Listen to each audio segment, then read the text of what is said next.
Good evening, everyone, and welcome to the May 7th, 2024 meeting of the Carrboro Town Council. First thing we want to do, I need a motion to excuse Councilmember Eleazar Posada from the meeting. He is not with us this evening.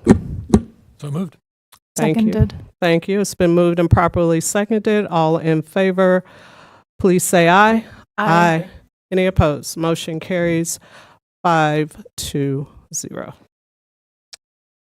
We do have, I think I may be looking at the poet right there.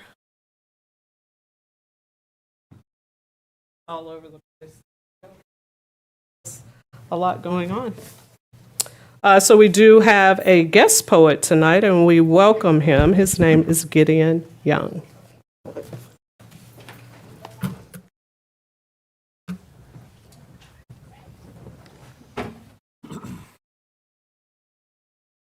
Thank you very much for having me. I love that I live slightly west of a town that starts their meetings with poetry. My name's Gideon Young. I live in town. I'm a member of the Carrboro Poets Council, so you may have seen me around with the West End Poetry Festival, October. I'm going to read 5 haiku. They're not 575. They're modern haikus. They're more about seasonal words, thinking about seasons and how it's cicada season right now.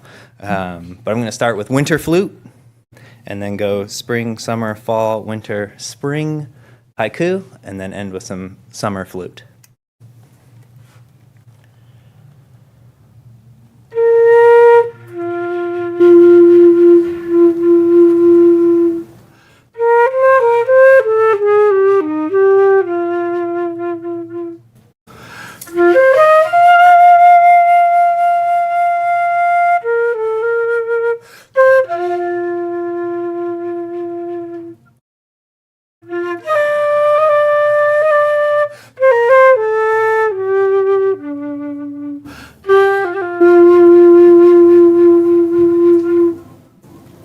Filling raised beds, red cedar sunset.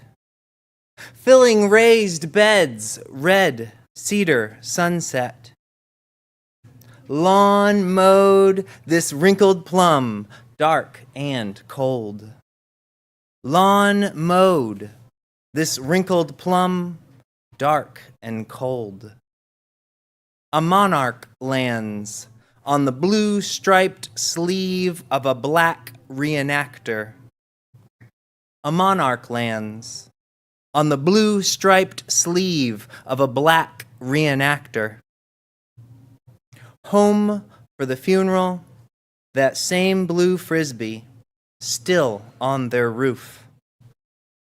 Home for the funeral, that same blue frisbee still on their roof. Crouching too, the little gray frog in her hand. Crouching too, the little gray frog in her hand.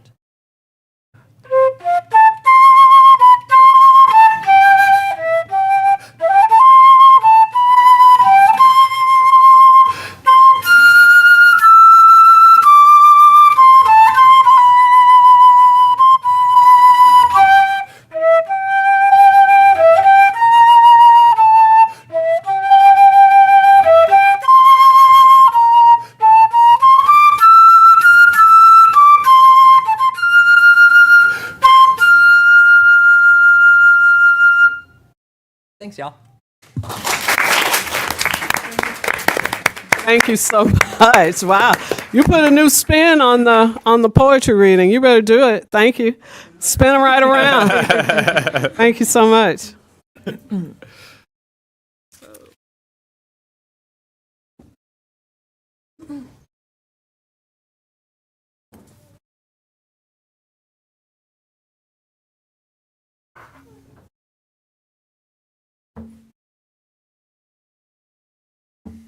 So I have, well, actually, there are 4 proclamations this evening. The first one is a Memorial Day 2024 proclamation. I would like to, if she feels like standing, I would like to call Lucy Lewis up to receive the proclamation. You can sit until I finish reading it. It's whatever is more comfortable for you, but Lucy Lewis will be receiving the proclamation this evening. Memorial Day 2024. Whereas we observe Memorial Day each year to honor those who died while serving in the United States Armed Forces, and whereas on this day it is important to acknowledge the profound horror of war, an acknowledgement that is necessary for us to fully appreciate the sacrifices of those we honor. And whereas the scars of war persist long past the end of overt hostilities, in the families and friends of those who have died, in the unattained promise of the lives that were lost, in the divisions that live on for generations, and in the economic, political, and social upheaval that arise in the aftermath of violent conflict. And whereas Memorial Day raises a solemn hope that the deaths of the people we honor will lead to lasting peace, to a world in which the destruction of others is no longer an acceptable means of conflict resolution, and to a time when persistent conflict and continual war is looked upon with grief, sorrow, and a shared conviction that it can no longer be tolerated. And whereas Memorial Day is an occasion to express our deepest appreciation for the rights and liberties available to us and our profound respect and gratitude for those who lost their lives in service to our country. Now, therefore, I, Barbara M. Foushee, Mayor of the town of Carrboro, North Carolina, do hereby proclaim May 27th, 2024 to be Memorial Day in Carrboro as a day to remember those who lost their lives while serving in the United States Armed Forces and to the victims of war around the world. Moreover, I encourage all residents to affirm and celebrate our community's commitment to nonviolent, peaceful solutions to conflict this, the 27th day of May 2024. You ready to come up, Ms. Lewis? Lucy Lewis is a rock star. I'm going to let her tell you about her rock stardom on her way up here. So come right on around. You're welcome to say a few words if you like. Thank you. I will. I'll keep them brief.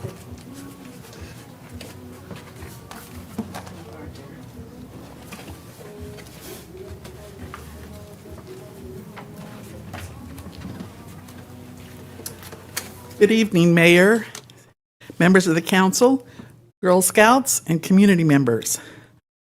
My name is Lucy Lewis. I'm a member of the Women's International League for Peace and Freedom, which is a coalition member of the Orange County Peace Coalition. And this year we will be having our annual Memorial Day. And I just wanted to thank you for such a beautiful resolution. I think that the spirit of it is something that we can all embrace.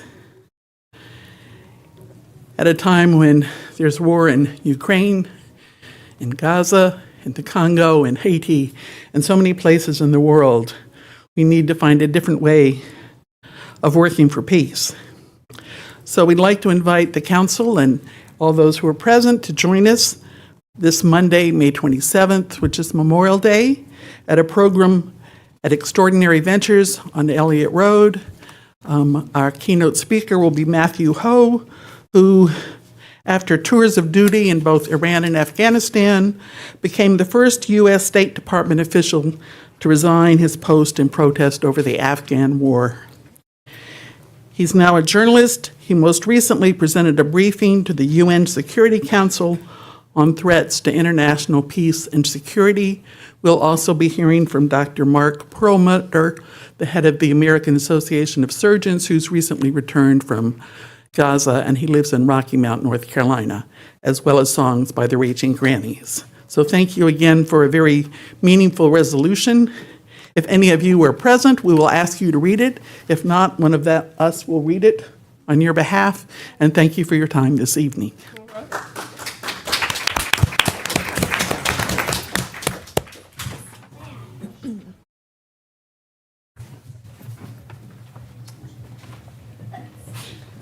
This is the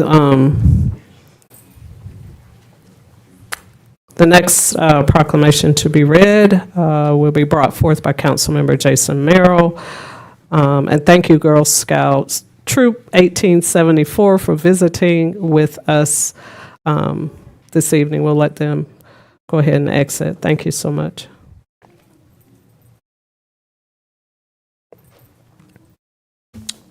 Councilmember Jason Merrill will now bring forth the Bike Month proclamation. Looks like it's going to be received by Mr. Charlie Heileman. Come on up.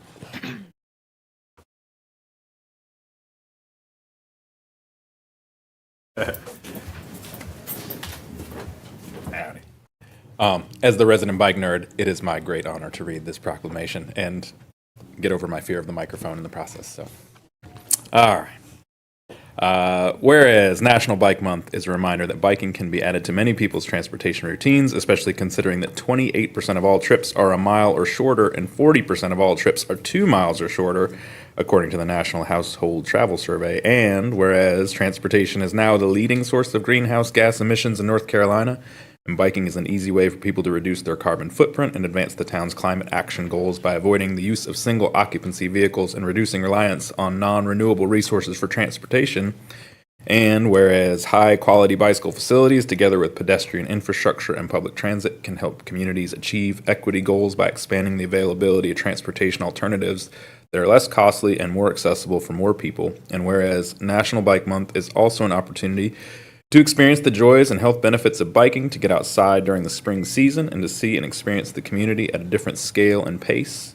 And whereas in 2010, Carrboro became the first community in North Carolina to be designated a silver-level bicycle-friendly community by the League of American Bicyclists, and numerous town plans include policies that support biking, such as the Carrboro Connects Comprehensive Plan, the Updated Bike Plan, Safe Routes to School Strategic Action Plan. And whereas the town will promote biking at several upcoming events, including the Carrboro Bike on Bus Workshop on May 11th, the Carrboro Bike Breakfast on May 14th, the Bike to the Carrboro Farmers Market on May 15th, the Bike to Work Day with Mayor Foushee on May 17th, and other events organized with local partners, including the Carrboro Bicycle Coalition, the Bicycle Alliance Chapel Hill, and the Town of Chapel Hill. And whereas more work is needed at local and regional levels to ensure that more residents are able to participate in planning for infrastructure improvements and have equitable access to bicycle infrastructure, so that biking in combination with transit are reliable options for commuting and for meeting everyday needs. Now, therefore, we, the Town Council of the Town of Carrboro, North Carolina, do hereby proclaim that May 2024 is Bike Month. Wednesday, May 8th, to be Bike and Roll to School Day, May 13th through May 19th to be Bike to Work Week, and Friday, May 17th to be Bike to Work Day in Carrboro. We encourage all residents to add biking to their transportation routines, to become advocates for biking, bicycle infrastructure, and bicycle-friendly laws and policies, and to take delight in every ride. Take delight in every ride. I love that part. Charlie, you're welcome to speak. Congratulations reading that. Thank you. That was a lot of work in itself. That's a lot of reading. Thanks to everybody. It's a the whole community is part of this. Thank you. Thank you so much. You know he was going to be there.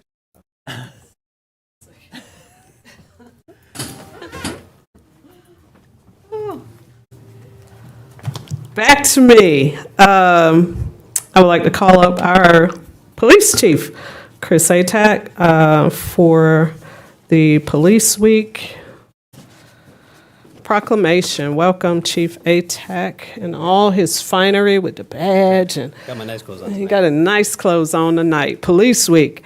Whereas in 1961, a joint resolution of Congress authorized the president to proclaim May 15th of each year to be Peace Officers Memorial Day, which honors law enforcement officers who have been killed or disabled in the line of duty, and to proclaim the week of each year during which that date occurs as Police Week.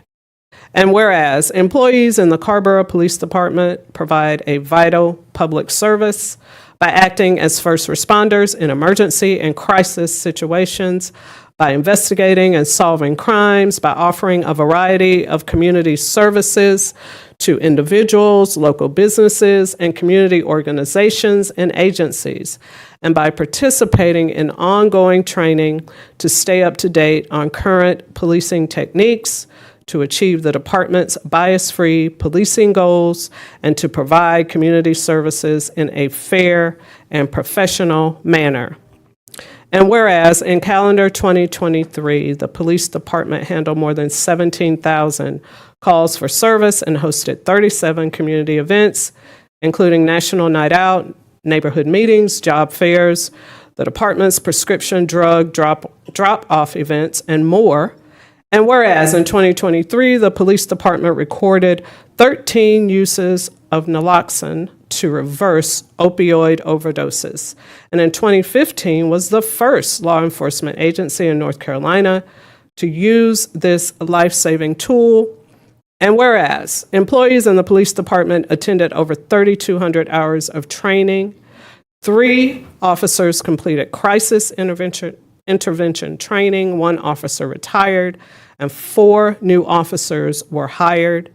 And whereas Sergeant Edgar DeHaro was named Carrboro's 2023 Police Officer of the Year and was honored on Community Hero Night with Carolina Athletics at the Dean Smith Center in Chapel Hill before the start of a Tar Heel men's basketball game.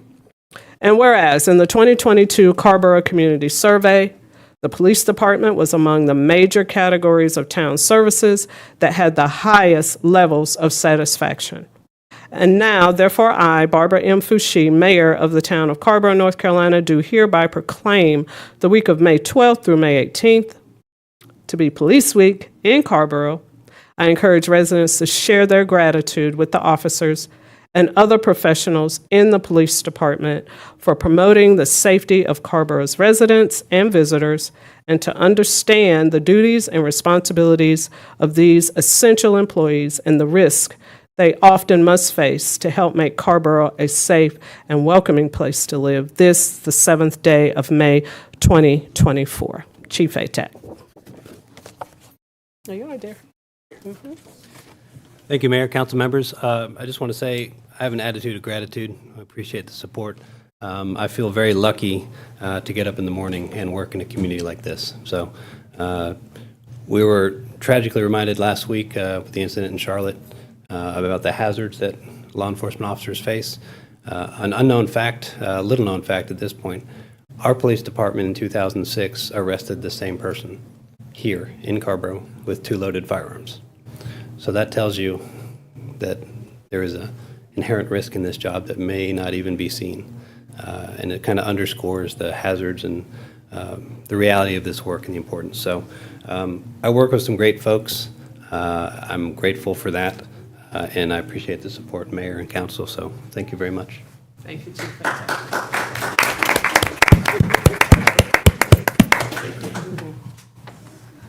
So our police chief, Chief ATAC. Janice Verne, or Verne, is she here, Janice? There she is.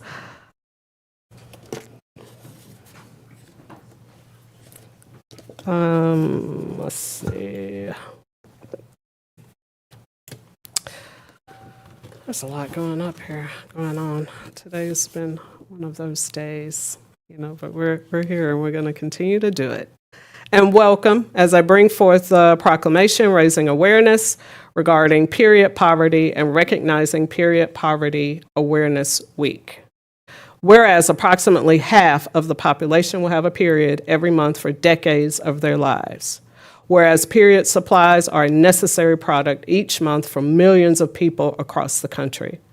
Whereas national surveys and research studies report that 1 in 4 menstruating individuals struggle to secure enough period supplies to meet their needs each month due to a lack of income.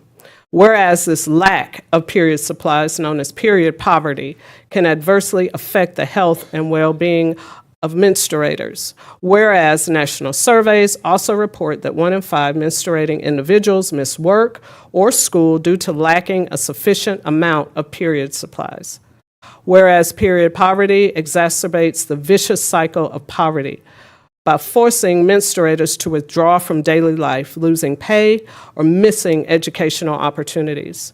Whereas menstruators struggling with period poverty risk infections by using by using proxy products, such as socks or toilet paper, or not changing products as often as needed. Whereas the people of Carrboro recognize that period poverty is a public health issue, and addressing period poverty can lead to economic opportunity for Carrboro's people and surrounding communities and improve health for women and girls menstruators, thus ensuring all people have access to the basic necessities required to thrive and reach their full potential.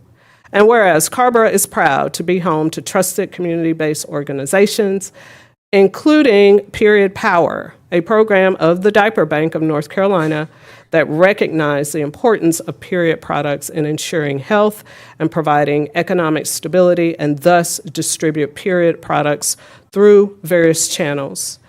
And now, therefore, I, Barbara M. Fouché, do hereby proclaim the week of May 20th through May 28th, 2024 as Period Poverty Awareness Week in Carrboro, North Carolina.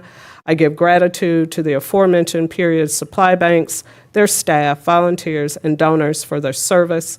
I also encourage Carrboro residents to donate generously to period supply banks, product drives, and those organizations that collect and distribute period products to those that are struggling with period poverty, so that all of Carrboro's people can thrive and reach their full potential. This, the 7th day of May 2024. Thank you. Would you like to say a few words? Thank you. Thank you so much. You're welcome.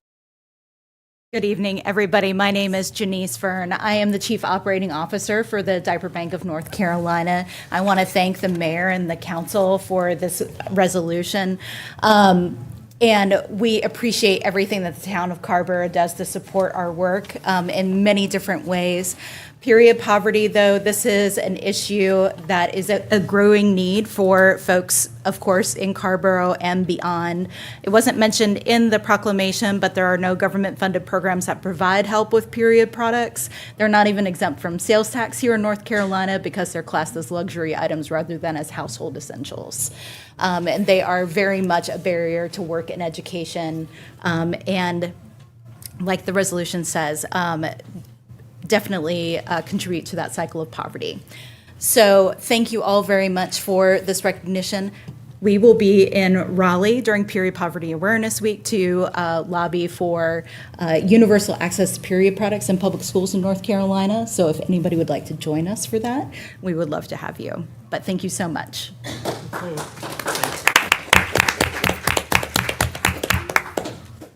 So I have a couple of acknowledgments while I'm here at the microphone. I first want to recognize our new town manager, Patrice Tony, who is in the seat tonight, serving. So welcome, Town Manager Tony. I don't know if she has anything to say, but she's certainly not required to say a word. But if you would like to. Thank you, Mayor, for that warm welcome. I am thrilled and honored to be here to serve as your new town manager. I am so looking forward to just continuing just the great progress that this town has been making around race equity, environmental sustainability, and all the things that make Carrboro great, a great place to live, work, to read poetry, to ride bikes, and to live and thrive. And so I'm just proud and excited to be a part of this progress. Thank you. Thank you so much, Town Manager Tony. I also want to take the opportunity to recognize one of our very own. She has been in this council chamber before, Miss Nevaeh Hodge, for her inclusion in the recent issue of the Chapel Hill magazine as a student. She's a student at Carrboro High. She's also a community activist. I think most of us know, at least on the council, who Nevaeh is. And I just wanted to read a quote here. And she said, "Everybody can be an activist, no matter who you are. Every change you make is important, big or small.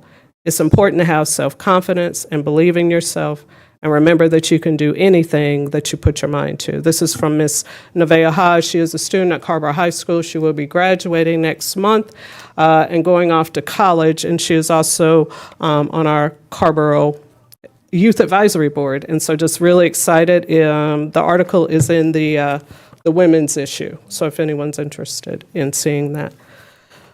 I have a lot. I'm sorry. So there is one housekeeping item that I am going to take the opportunity to address while I'm here at the microphone. I have received some questions this week about a statement that was issued last week. 4 of our Carrboro Town Council members signed on to this statement. This is a quorum for our council of 6 members. The statement was related to the UNC Chapel Hill protests and the subsequent interaction with law enforcement. This is not about my colleagues signing on to the statement. It is their prerogative to do so. It is about the process, transparency, and clarification for the public and whether or not the signing on to the statement was an official council action. Town Attorney Herman, could you clarify whether the statement was an official statement of the town or an individual statements on the members who signed this statement that I'm talking about? If you could please speak into the microphone. Thank you, Mayor. This was a statement signed by the members of the council in their individual capacities. It was not an official statement of the town of Carrboro by its collective council. Thank you so much. I have had some questions about this, and I felt like it was real important for this council for this to be clarified in this public setting. So thank you so much, Attorney Herman.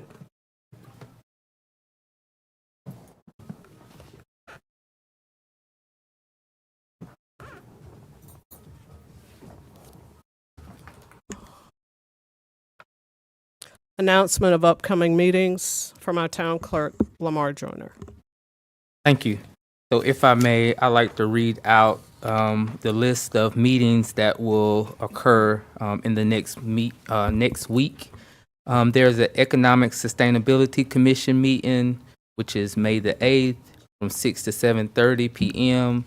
And that will be at Carrboro Hall unless otherwise stated. The rescheduled Carrboro Appearance Commission meeting is May 9th from 6:30 to 7:30 p.m. There's a Stormwater Advisory Commission. It's going to be held on May 9th from 6:30 to 8 p.m. at Town Hall. There is an Arts Committee meeting on May 13th, 7 p.m. to 8 p.m. And there's a Recreation and Parks Commission meeting May 13th at 7 p.m. at Carrboro Century Center. We also have a work session, which is May the 14th here at 7 p.m. Council members, are there any other meetings that you would like to announce? Do you have one, Councilmember Haven O'Donnell? Are you looking?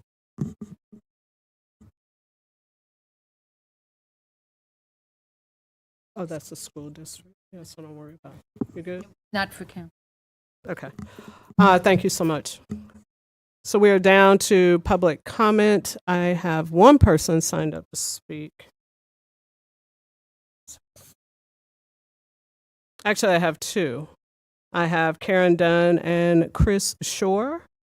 Subject matter Club Nova Transitional Employment. Are both of you going to speak? Okay. So each one of you has 3 minutes. Oh, so you're going to do it together in 3 minutes. Okay. Knock yourselves out. So the timer is here. Please address your comments to the council and welcome. Club Nova. Thank you for having us. I'm Karen Kincaid Dunn, and I'm with Club Nova. And the first thing I want to say is to Chief ATAC, I have said around the world, literally, that Carrboro has the best police department in the world. So I just wanted to say that. So Mayor Fouché and council members. As you know, Club Nova operates an accredited clubhouse model program, which is an evidence-based practice replicated in over 300 communities around the globe. The clubhouse model is a comprehensive, integrated approach to changing the lives of our members who live with serious mental illness. Club Nova provides hope, opportunities, and supports that address the health, social, and economic risks of mental illness. We know it is budget time, and we're here to request that you consider including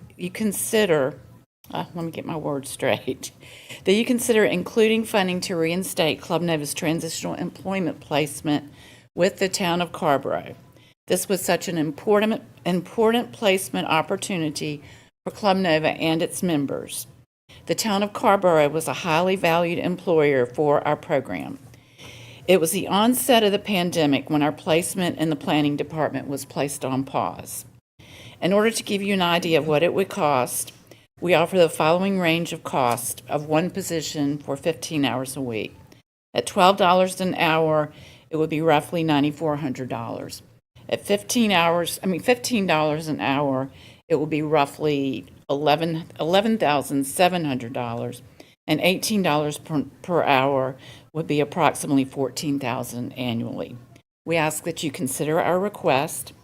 For those of you who've never been to Club Nova for a tour, we invite you to come for a tour and for lunch. And thank you for your time. And as always, we're grateful for the reciprocal relationship we've had for so many years with the town of Carrboro. And now Chris Shore, one of our program staff, is going to share a few of the details about transitional employment.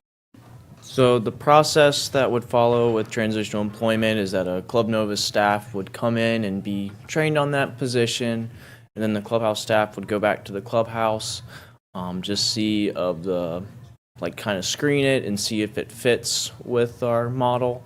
And then from there, the clubhouse would select a member that wants to work for the town of Carrboro, which I bet there would be many of them, I think, that are gnawing at the bits. And then from there, it would be a 9-month position. Once that 9 months is up, then another member would step in. And with that, the staff is trained in that position so they can fill in at any time for free. And then also the member, it's just a permanent position that would continue on. All right. Well, thank you so much, Ms. Dunn and Mr. Shore. We appreciate that information, and also are in receipt of several emails about the same matter. So thank you so much. Appreciate your public comment. So I just had those two individuals signed up for public comment. And so seeing that there is no one else, Town Manager Tony will move right on into the consent agenda. Thank you, Madam Mayor. The consent agenda consists of 5 items. Item number 1 is approval of minutes from town council meetings held on April 4th, 18th, 25th, and May 2nd of 2023. Item number 2 is a town attorney rate increase. Purpose of this item is to allow the town manager to authorize an annually rate increase in the contract with Bro Law Firm. Item number 3, resolution to authorize a contract. This item is to request town council authorize the town manager to award a contract to Environmental Air Systems, doing business as Envirotrol, for the replacement of Sentry Center Chiller and direct digital control system upgrades. Item number 4 is a request to set legislative public hearing for text amendments. The purpose of this item is to request the town council consider setting a public hearing on revised text amendments to the land use ordinance relating to cafes and residential density in certain zoning districts. A resolution setting a public hearing for June 18, 2024 has been provided. The last item under consent is just a summary of the town council retreat for 2023-2024. This item provides a summary of matters discussed during the Carrboro Town Council retreat that took place on February 3rd of 2024. Important to topics of discussion included council priorities for the land use ordinance rewrite, the FY25 budget, and council norms. Thank you, Town Manager Tony. I will ask for a motion for items 2, 4, and 5. Item 1 will be pulled, and so will item 3. A motion for 2, 4, and 5. So moved. All right. Second. Thank you. So it's been moved and properly seconded for items 2, 4, and 5. All in favor, please say aye. Aye. Any opposed? Motion carries 5-0. Going to item number 1, which is the approval of minutes from town council meetings held on April 4th, 18th, 25th, and May 2nd, with a correction by Mayor Fouché. I am pulling this item. These are minutes from last year, and so only 3 of us can vote on those minutes, and so that is the primary reason for me pulling it. Councilmember Haven O'Donnell, was there another concern? Yeah, I could move 20, April 25th and May 2nd, just so you know. But for April 4th, and I appreciate Manager Tony for the response, although I read it kind of late. So what I would ask regarding the April 4th, where I had the question regarding the CAT membership, it's just a matter of note that was a discussion item that came up last week at the CAT meeting, and that's something that we should probably talk about as a council. Second, on the April 18th, Appearance Commission, the council approved the budget request of $30,000 to address downtown streetscape, and I understand from the response about the no-cost improvements. My question really has to do with the request last year for this year's budget to reflect the $30,000 dedicated towards business district streetscape improvements. So is that something you can just get back to us? We'll get back to you on it, absolutely.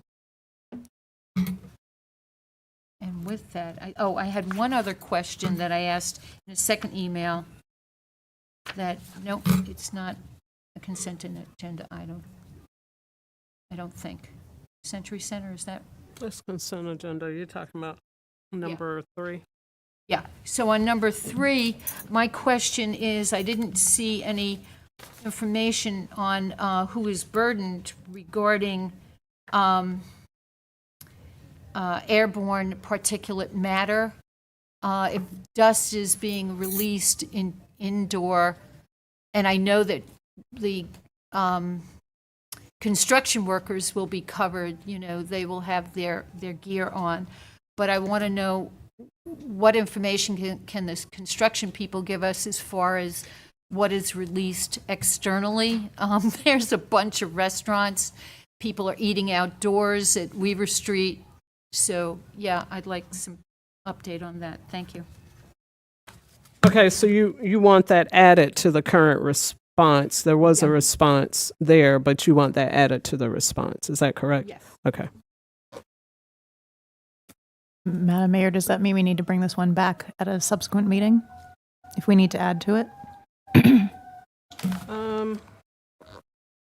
Since we are asking for this amendment, we might need to bring item 3 back, because there's not, the information that Councilmember Haven O'Donnell is asking for is not currently part of the response. So we will table that probably until the 21st. That will be our next business meeting. So, I'm sorry, Mayor Pro Tem now. I guess I would be eager to see that too, but maybe we need to revisit our procedures manual here, but my hesitation here is that this is for the execution of a contract, and that presumably we need to do that. And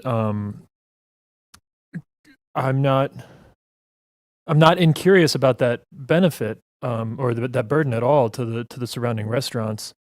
But ultimately, I am confident that it would be executed in a way that would not present a safety concern to them. You know, I don't think that this is sort of out of the remit of the kind of project that our staff is capable of executing safely. And so I would, you know, I don't want to gum up the works here at all, but I would be really loath to leave this for 2 weeks, considering the urgency, presumably, of the project. And so I guess the urgency is what I would be inquiring about. It is a resolution to authorize a contract within what time frame? It's not. And I'm happy to do whatever the majority of the council votes to do, by the way. Madam Mayor, I would be happy to move this as is without waiting for further information to come back. And I would second that.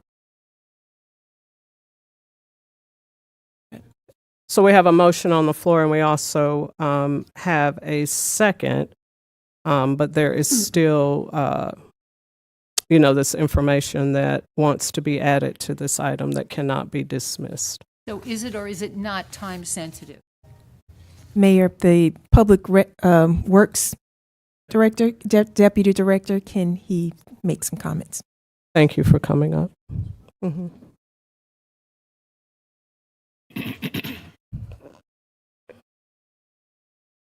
Hey everybody, I'm Keith Berger, the Deputy Public Works Director.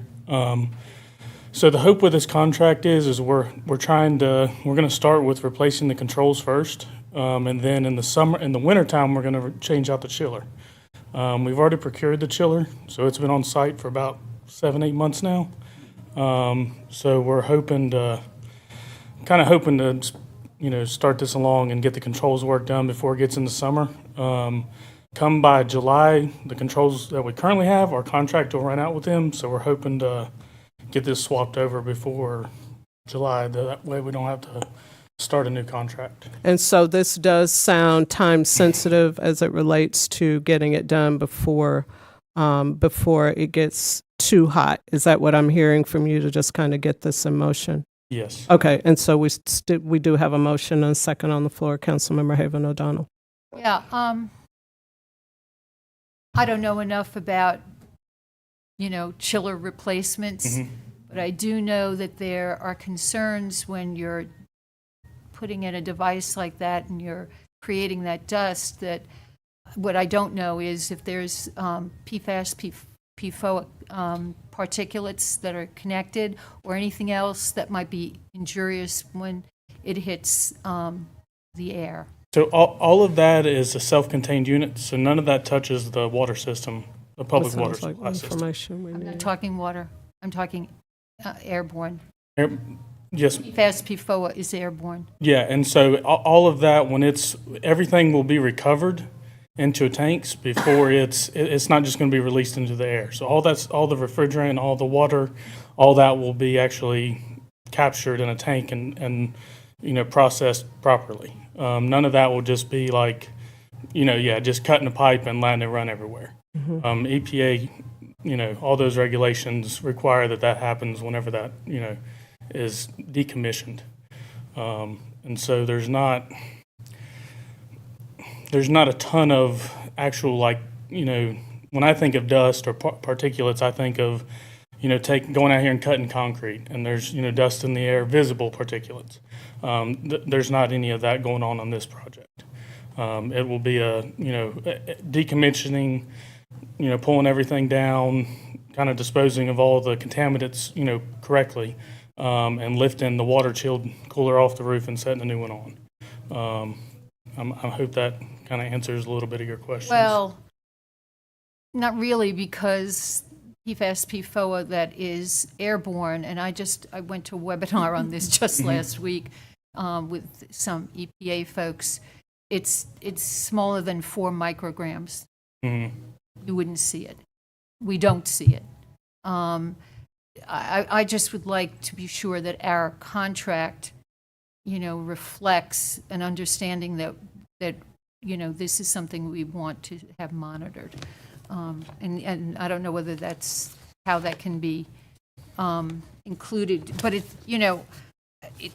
in the burden under our pocket questions, one of the concerns is for pedestrians and walkers. I'm also concerned for the people who are eating outside at Weaver Street. So, I see that as a real question. And, if time is a matter, I would like to see how we could, have the contract reflect that, just for certainty. Okay. Thank you. Did you have something else, sir? So we're going to go ahead with the selection. Oops. Oh, I'm sorry. We're not at public comment period. You can't. I'm sorry. Well, this item is moved. I do have a public comment as a member of the community. Well, we've passed the public comment period. You're bringing up consent items that are concerning to the public. We need an opportunity to address. You may take your seat. Thank you. Thanks.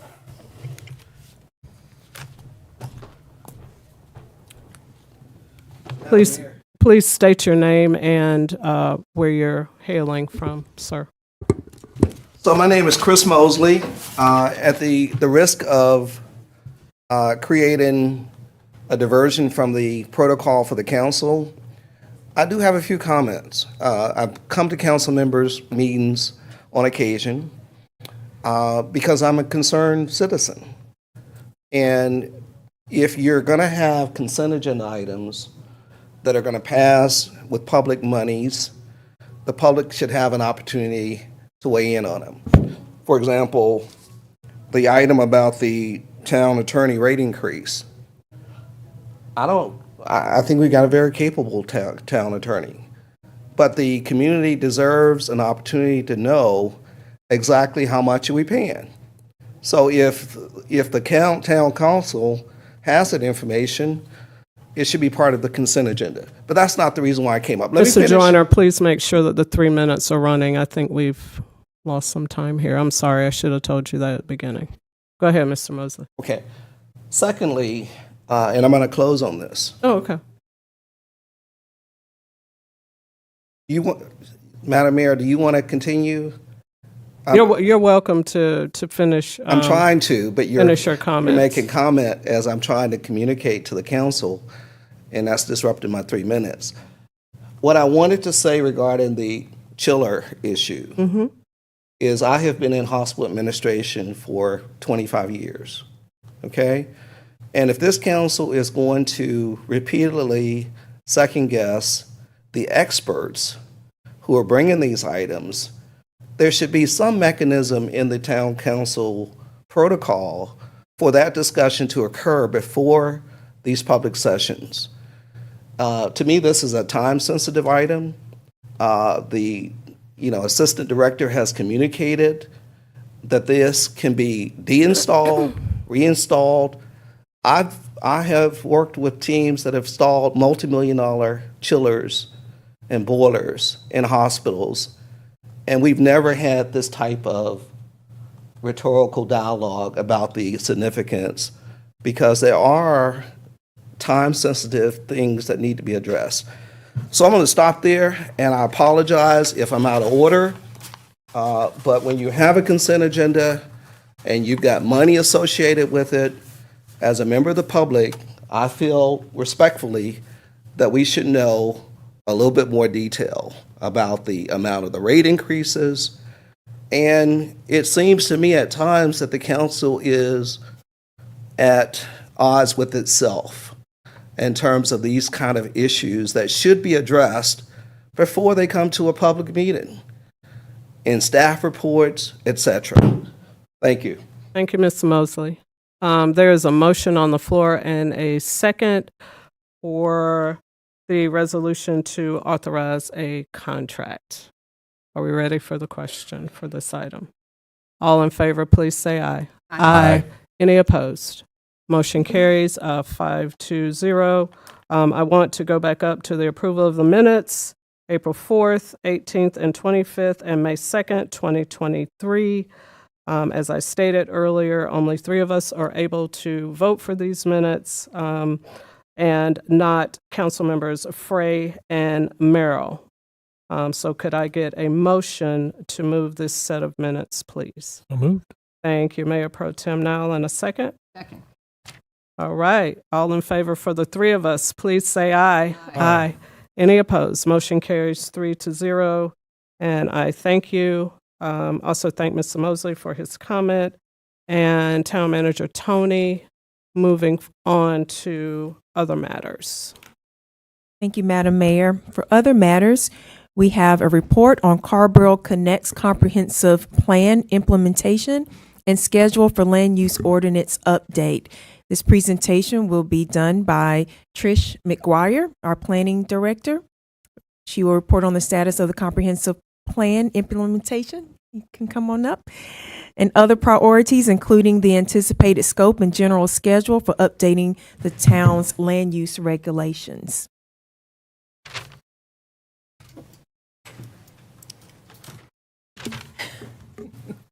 You need help getting that off? Yeah, I just have to try and make the end show. Stop. Okay. Sorry about that. Good evening, everybody.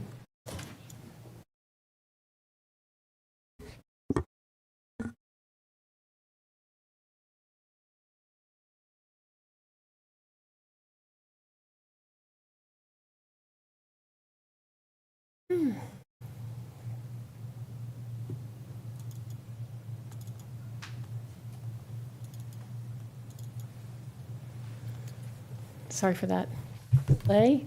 Thank you very much for your attention. I'm Trish McGuire, the planning director for the town, and I am pleased to be here to report on work that many departments, not just the department I work with, are working on for the community. I have a number of slides to share with you. I've got several that are nested so that if they're there for information, if you need for us to take a look at them, we can do that. And if not, we'll just go through them. First, the overview of the presentation we have prepared for you this evening is shown up on the slide here. And so I'll try to go through these items and provide some background information as well as the update itself, and then information on the scope and schedule for the land use ordinance rewrite. First, a little bit of background. The town adopted its comprehensive plan on June 7th, 2022. The plan consists of 11 chapters and appendices. It stands on two foundations: advancing racial equity, advancing climate action.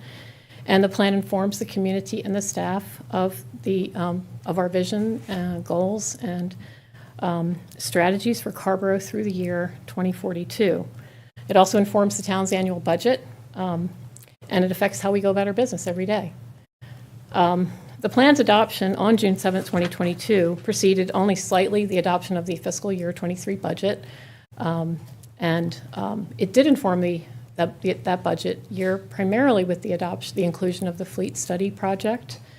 There were a number of other projects included in the fiscal year 23 budget. We were just beginning to know how much ARPA funding we were going to be receiving, and so that was an activity that was definitely important during fiscal year 23. But there were a number of other projects that were identified and included in the budget preparation prior to June 7th, and they included things related to the community's needs and the town's vision. And those included things like funding for a stormwater utility assessment, affordable housing, the 203 project, greenway and sidewalk projects, just to name a few. So we have a lot of things underway, but the fleet study itself was one particular project that came from the Climate Action Plan, which was readopted as part of the comprehensive plan on June 7th. The plan included two chapters that addressed implementation, and then it included, those chapters are 10 and 11. Chapter 10 was really what we call the communication and public services chapter, which tried to establish a groundwork for how the town provides services and programs to the community on a regular basis, things we're obligated to do, things we've committed to do, et cetera. And then Chapter 11 was really was focused on the projects, strategies and projects that came out of the comprehensive plan itself. And there was a prioritization process that occurred with the Carrboro Connects Task Force that led to these 35 priority projects. They are 5 projects from each of the 7 chapters of the 7 sort of subject elements of the plan or chapters. And these projects were selected because they highlighted they highlighted, they were identified as advancing interests of the plan, advancing racial equity and climate action, cross-cutting themes, great opportunity to have a positive impact on the community and to meet the town's goals within the next 5 years. And among that was including the notion of expanding access to places, resources, and programming. The plan was written with the expectation that there would be annual updates for the town council and that there would be a plan for updating the plan every 5 years. I'm pleased to report, I know you can't see this table. I recognize it, though. And it is a tool that we have developed in previous years, starting with the first update we did in December 2022, as really an at-a-glance overview of these 35 projects in each of the element areas, chapters of the plan. And it does capture a lot of things about the way the plan was constructed. So their strategy, the actual number of the item, the strategy. In some cases, this is a goal, actually, not a strategy. So it nested underneath it are several strategies. But also the cross-cutting themes that were identified in the plan, dealing with affordable housing, dealing with race and equity, dealing with climate action, dealing with mobility, and so forth. We used a status button in this table to really just highlight what's the current status of this. This is very much a document or a tool that we created just to be able to take a snapshot of what's happening with these projects as we go forward. And so the button here in this column shows those statuses. And we created a couple of categories to identify those statuses: the planning stage, an analysis stage, implementation, and completion. This takes you through those years of the first 5 years of the plan, and then the expected outcomes are over here, just sort of a shorthand of what do we expect to come out of this. Will it be an amendment to the land use ordinance? Will it be the establishment of a program? Would it be the fact that the town did it, there was a bond referendum for affordable housing, that kind of thing. So I think we are making great progress, and that's really the point of this evening's presentation to you. And I shouldn't say I think, I shouldn't create a condition in that. We are making great progress. And this tool is not necessarily the best tool to take that away, because it is very complicated, and it really is this measure of, it's not a Gantt chart. Every single step is not spelled out here. We've created these categories for tracking, as I mentioned, planning, analysis, et cetera. Many of these projects have multiple pieces underneath of them. So we don't always have something turning green, which we might feel is really good, getting to completion. We might want to see that more. But what we're really wanting to see is how is our work on these projects advancing, and how are they going to work to get to some completion stage, or in most cases, actually an implementation stage. Because many of these projects actually are yielding the creation of actions the town will be engaged with on an ongoing basis, like support for BIPOC businesses, or continuing to work to have more affordable housing in the community. So, and just as a kind of point of reference, using the framework that's created here, only about 8 of these projects would actually turn green because of the way they are framed in the plan itself. Most of them we expect to turn blue. So they might have a little tiny bit of time when they actually turn green, because yes, we did update the land use ordinance, but then we're going to be implementing it, which will involve other actions as we work with the community, people to apply for permits and so forth. So the 27 of these projects really have a limited opportunity to really have a lot of green on them. So, one of the things we've done in the report for this evening is we've got each of the chapters of the plan on a different slide, so we can do a little snapshot of the things that have been happening. And as an addition to what we've provided to you previously, we are using kind of green within the report itself to help you see where those either two things, either a step that is kind of an incremental step, but actually is a completion of a step. It's shown here as underlined in green, something we really feel is notable, but doesn't necessarily change the color of a button. And then the other thing is where we're just on the cusp of changing something. So we're just on the cusp of completing something or putting it into action. But as of today, when we're reporting, it's not done yet. So we're using a little bit of green underline here in these slides to help you see that, help the community see that as well. So on the affordable housing elements, some really great work is being done by our affordable housing, by our housing and community services staff. And you all know that the assessment is underway for the town-owned parcels on Pathway Drive and Crest Street. You're very familiar, I know, with the recent additional funding for weatherization, the contract with a rebuilding together of the Triangle, and the work that's going to be done on a number of homes in town. Rebuilding of the Triangle is also looking for additional funding. So while this funding, which we did use ARPA funding for, will focus on the weatherization piece, they're going to be looking for funding to help with additional projects in the homes, such as maybe a house needs weatherization, but it also needs to have a new roof. Maybe some other systems need to be replaced that aren't related to weatherization. So that partnership is actually allowing us to look for other funds as well to support those homes and the families who live in them. We also have the funding that's going to be used for Habitat in support of the pre-design costs essentially associated with property they have, and looking to increase the number of affordable homeownership opportunities in our community. Recent funding that you've supported the award to Empowerment for the preservation of affordable rental homes increases that number, and we are really seeing measurable advancement in the town towards the town's goals of increasing the supply of both affordable rental and affordable homeownership opportunities in the community. So just a couple of things to note on the affordable housing chapter.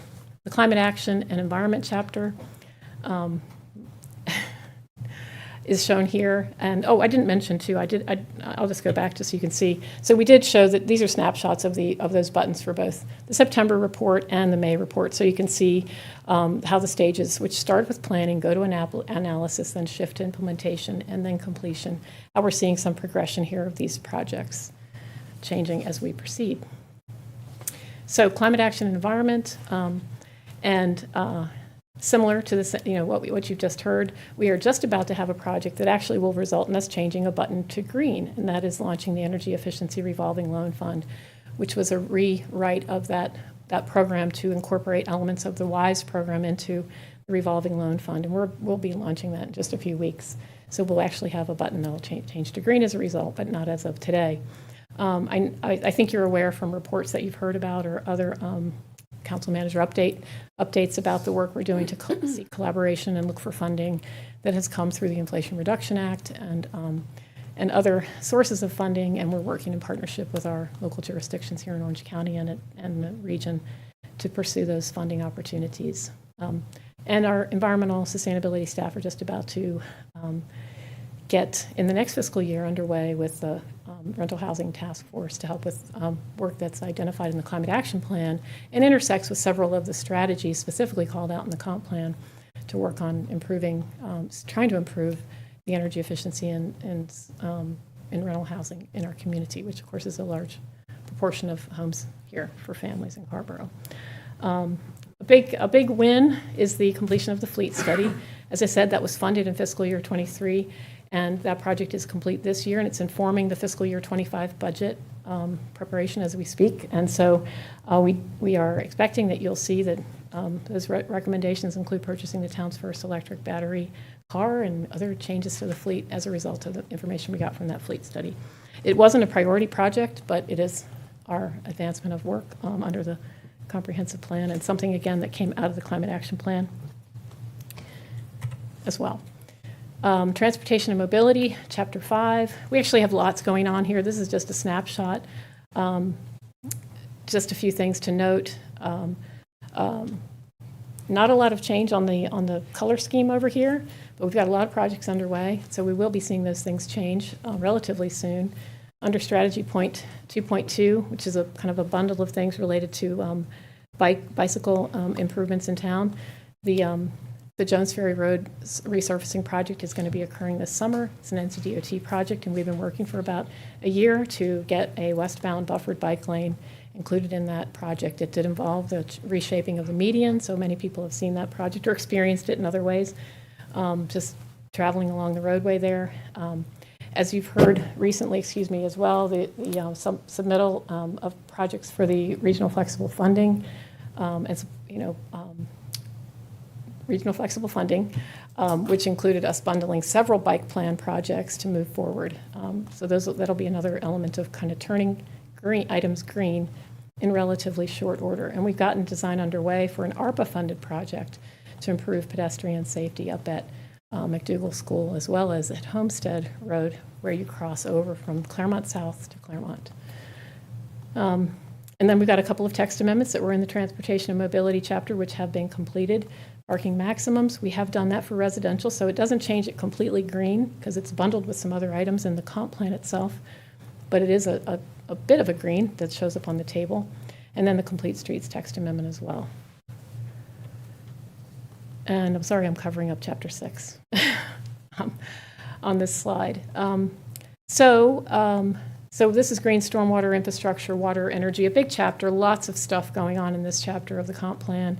And we've had some real advances as well here. A little bit of change in implementation for the plan action itself, but we have some things to report, and that is, as you all recall, the Stormwater Management Incentive Program that's been put in place for income-eligible households, and then the database of retrofit tools, which is now on the Stormwater Utility webpage for residential users. These haven't been turned green entirely because they have kind of non-residential components to them that the programs will actually have going forward. So they're in an interim step here. A non-comp plan project, non-priority project, but a comp plan project is the solar array installation at Fire Station 1 and the Public Works Building, having been completed. And also the, a great project, community partnership with the Bowling Forest neighborhood and the 319 grant there for regenerative stormwater conveyance. Economic sustainability, chapter 7. Some changes to our revolving loan fund and implementation specifically for BIPOC users, partnering with Empowerment for pop-up training and cohort training for BIPOC businesses. And then, of course, the downtown area plan, which will be, our engagement's going to be getting underway before we get into the summer.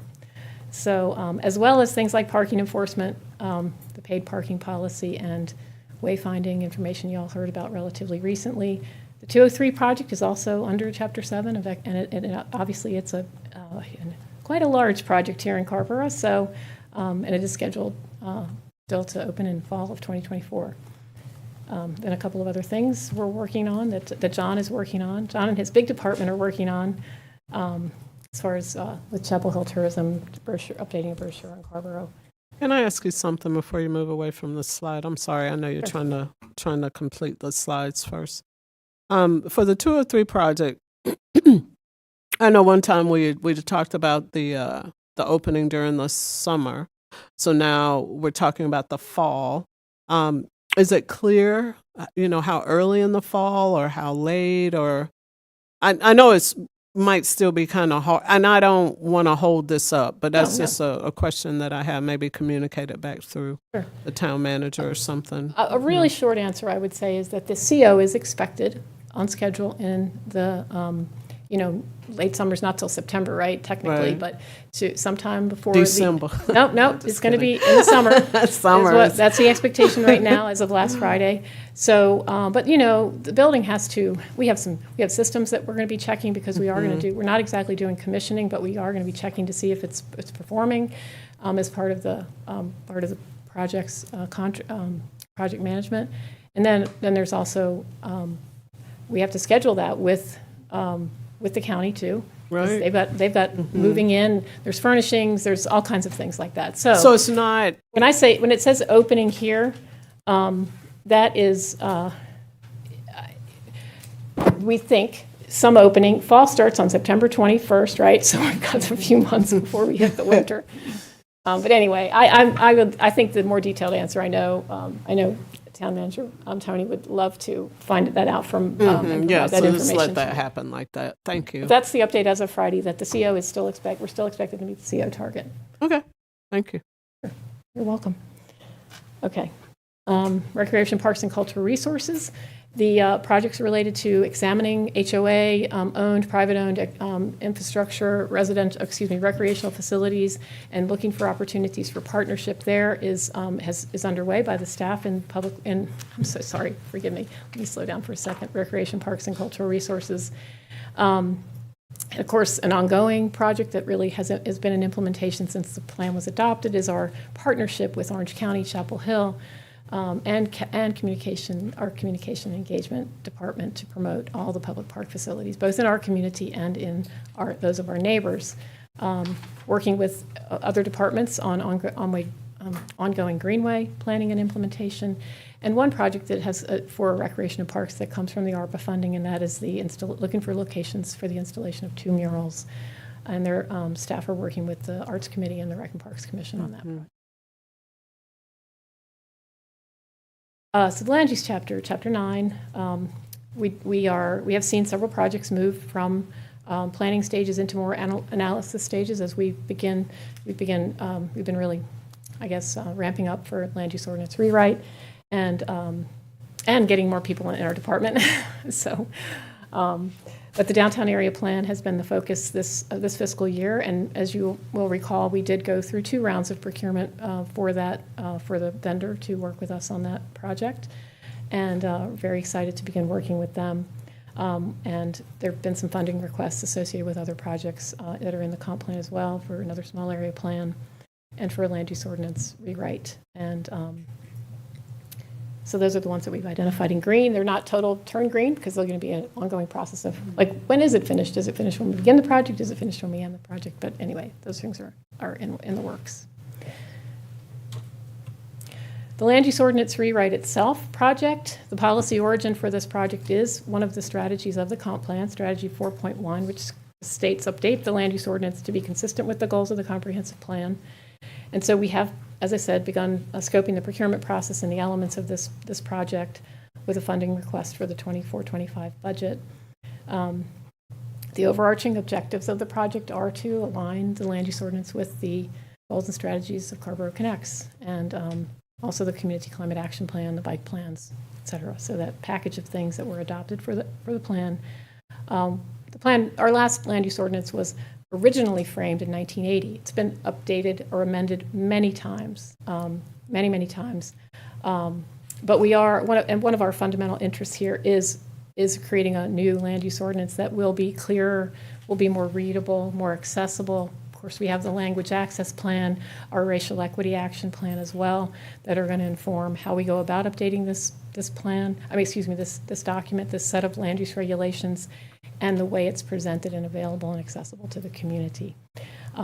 So how it is presented.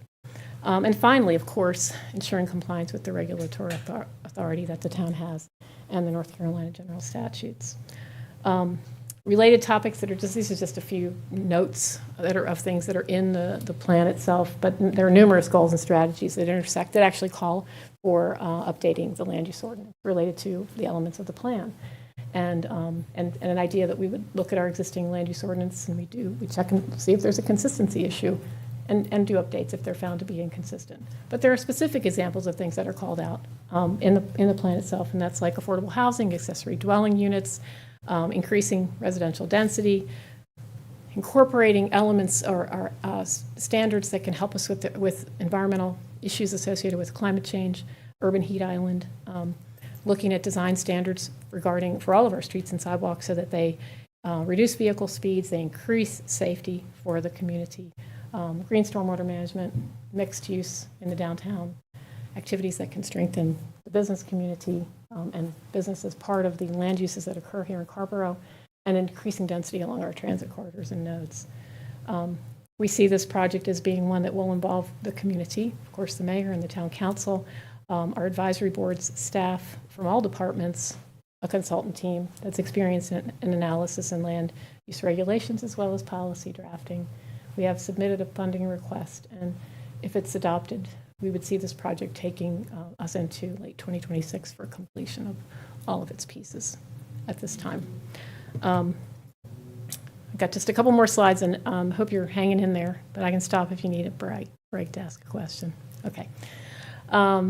So one of the things we had done in the previous report was indicate those priorities that were adopted were included by the council in your budget retreat or your annual retreat in 23, in February 23. And so there were 13 priorities that framed and kind of guided the budget development for this current fiscal year.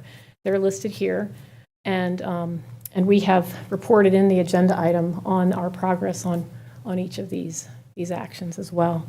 I've got slides that show them, and I can go back to them if you need to take a look at them or have a question.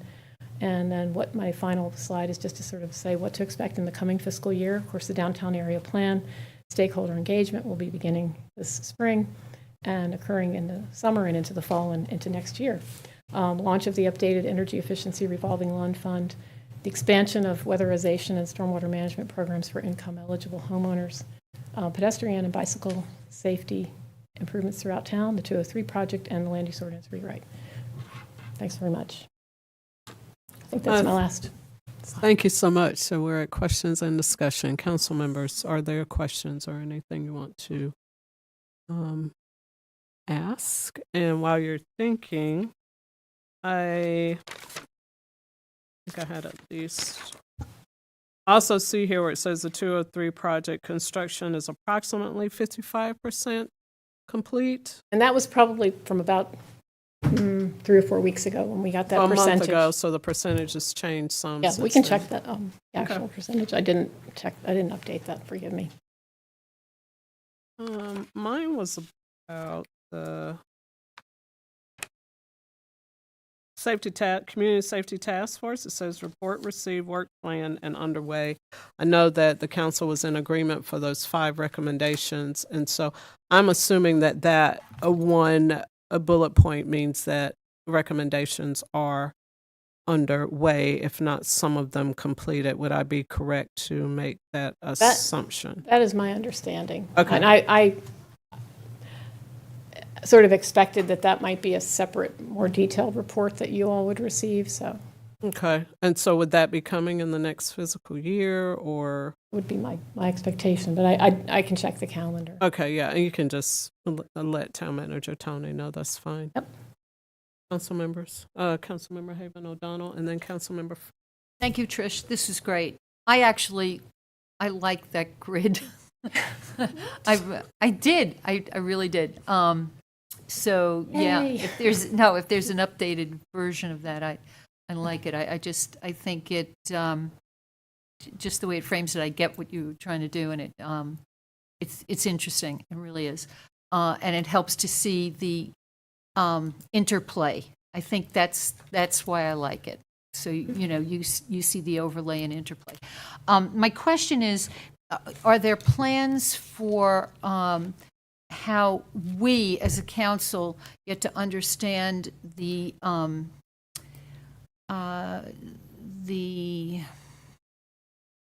community engagement with the Green Neighborhood Initiative? And at what point can folks who have been involved in the Green Neighborhood Initiatives make presentations to council so we understand what community is thinking and how they're interpreting?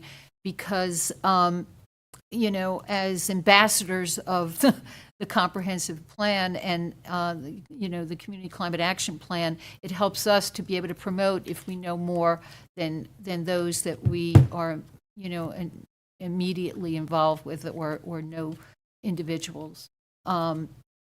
Likewise, I just want to do a shout out to Meg Malloy and the program at the Century Center on the 319 grant, and the partnership was exquisite, and it generated a lot of interest. I think there's a couple of neighborhoods right now who are looking into working with it, so it's very exciting. That's great to hear. I know we can talk about this as follow-up on how to respond to the question. I will say that we do post that one-page summary on the webpage for the comp plan, so we'll be updating the page to include the one for tonight's report. All right, thank you. Councilmember Frey. Thank you. I also wanted to shout out that grant program, actually. Councilmember Haven O'Donnell and I were both down there planting on one of the last days, and it's a superb project because it really brings together the town's access to scale and ability to assist with funding with all the HOAs collaborating. It's a model, right, for what we could be doing for stormwater.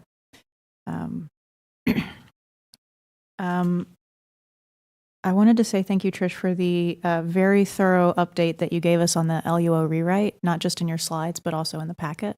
I really appreciate all the detail. Something that struck me when we were, as part of our retreat, as we were establishing priorities, one of the reasons that we opted to talk about it as a rewrite was to, I think it's really clear from that list, right, that the staff has an enormous burden of work related to the comprehensive plan. There's enough in there to keep everybody busy for 20 years. And picking through it and finding priority projects and how to find the right number of priority projects and not too many so that everything stalls has been a real challenge for sure. That the staff have done a superb job winnowing through and finding which items need to be started in order to make ongoing progress and which ones are faster wins and so on, and to balance that. Just drawing on some of the conversation that we've had about priorities. I know we sometimes joke a little bit about the budget priorities because 13 priorities is an awful lot of priorities. And so when we were talking about that, we came up with one of the reasons that I think we came up with a shorter list is to try and make it as clear as possible, sort of where was our focus to help staff with that prioritization as much as possible. So one of the reasons, I think, just speaking for myself, that I think about that as a rewrite is making it possible to think beyond the idea of fully analyzing and evaluating every aspect of the current land use ordinance, as opposed to thinking you have to do a little bit of that. And of course, staff is on the ground, knows where the land use ordinance causes issues. In fact, you brought us a great packet of fixes based off of that experience. But I would encourage you, when you're writing that RFP, not to lose sight of the fact that a consulting team with expertise on this topic has worked with overhauls and rewrites repeatedly where town staff may get to do it once in a career. That there is going to be a lot that may have been listed in the comp plan as for analysis that other towns or the consulting team that we might seek to hire as through drafting our RFP, by defining that really well, we may be able to get a team that can help us accelerate that process because they have been there, they have done the analysis with other towns, they are familiar with the implications of the kinds of changes that we're looking to make, and they know the best practices across towns. So I just encourage you to keep that focus and not feel like you have to carry the whole thing just with the assistance of the consultants, but to know that one of the reasons we made that a priority and want to see that in the budget is to help take some of that burden off of the team so that you can do all this other great work that you're trying to juggle at the same time. Thank you. All right. Thank you, Councilmember Frey. Mayor Pro Tem. If I could crucially to build on that, I think the slide here, I sort of appreciated the framing quite a bit. The summary in our packet, just to cut right through it, the interest is very much in not continuing to amend upon amendments and to just have, so as long as that's crystal clear, I think that some of the evaluative and deliberative language in the update that we received in our packet, I think, gave me some concern that there was, perhaps a little bit more in that sort of pre-work phase that Councilmember Frey is identifying that just kind of wanted to lend my voice to. Let's skip that. All right. Thank you, Mayor Pro Tem. Now, any other questions or comments for Ms. McGuire? Thank you so much for the presentation. Great job. We appreciate it. Lots of information and lots to follow. We look forward to hearing more at the next update. Thank you. Thank you. And I do want to just recognize I did a little bit at the beginning, but I'm just reporting on, work that all the departments are working on. Right. And it's really an extensive effort and lots of, time and consideration of the plan, the community's vision and hopes for the future. So thanks for your attention and for all your support. Thank you so much. It is absolutely a great team effort. I'll let Trish get to her seat. Council members, matters by council members, if there are any. No matters by council members, I will entertain a motion to go into our closed session. So moved. Thank you. Second.